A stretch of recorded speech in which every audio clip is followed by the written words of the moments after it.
Sa oled tegelenud tegevustega, mis ei ole tõenäoliselt kõige parema enesetunde tekitajad. Võib-olla läks eile pidu natukene liiast, täna võib tunda peavalu, kuid mõte on selles, et kui sa oled tekitanud kellelegi teisele mingisuguseid jamasid, siis võib juhtuda, et sa ise saad need jamad endale tagasi ja mitte just nii, et sul kõige parem tunne sellest jääb või isegi võib-olla leiad mingisuguseid kehvasid olukordi endiselt mööda jalutamas. Aga selleks, et mitte jääda nüüd selle peavaluga üksinda, vaata endale peeglist otsa ja mõtle, et mis asjad on need, mida sa tegid valesti, mida sa peaksid muutma ja kui sa suudad need tegevused ümber mängida ja ümber analüüsida ning võtta tulevikuks eesmärgiks mitte käituda enam nii halvasti, siis tõenäoliselt saadab sind väga suur edu. Sa tead, mis asjad on need, millega ei tasu tegeleda just selles mõttes, et need toovad ainult negatiivseid kogemusi, negatiivseid tulemusi ning alati ei ole ka nii-öelda teiste mahatrampimine just kõige õigem viis saavutamaks edu.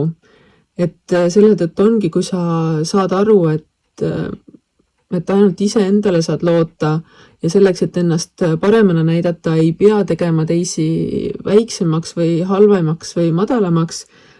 siis tulevad need tulemused täpselt niimoodi, et sa ei jõua enam isegi nii-öelda riiuli peale auhindadele kohta juurde luua,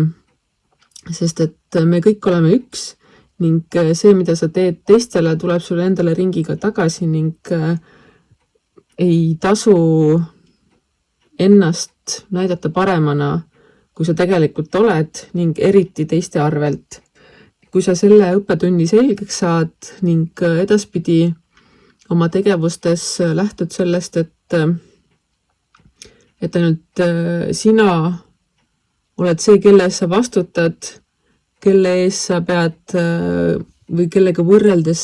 sa pead parem olema iseendaga versus homne päev sinu iseendana, siis saab nii-öelda sinu tulemused igal juhul paremaks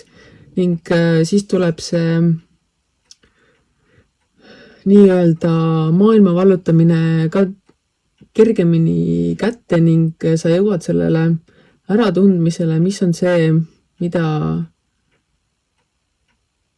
sinu oskused, sinu võimalused ning sina ise oled valmis tegema ja maailmale pakkuma. See alati ei pruugi tähendada, et sa peadki päriselt sellele suurele maailmale, kes koosneb mitmest miljonist, miljardist inimesest, vaid see maailm võib olla ka näiteks sinu perekond või sinu kogukond, kellele sa annad head eeskuju ning kes tulevad sinu selja taha just selle tõttu, et sa oled aru saanud, et teiste maha tegemine iseenda kõrgemaks tõstmisel ei ole see, millega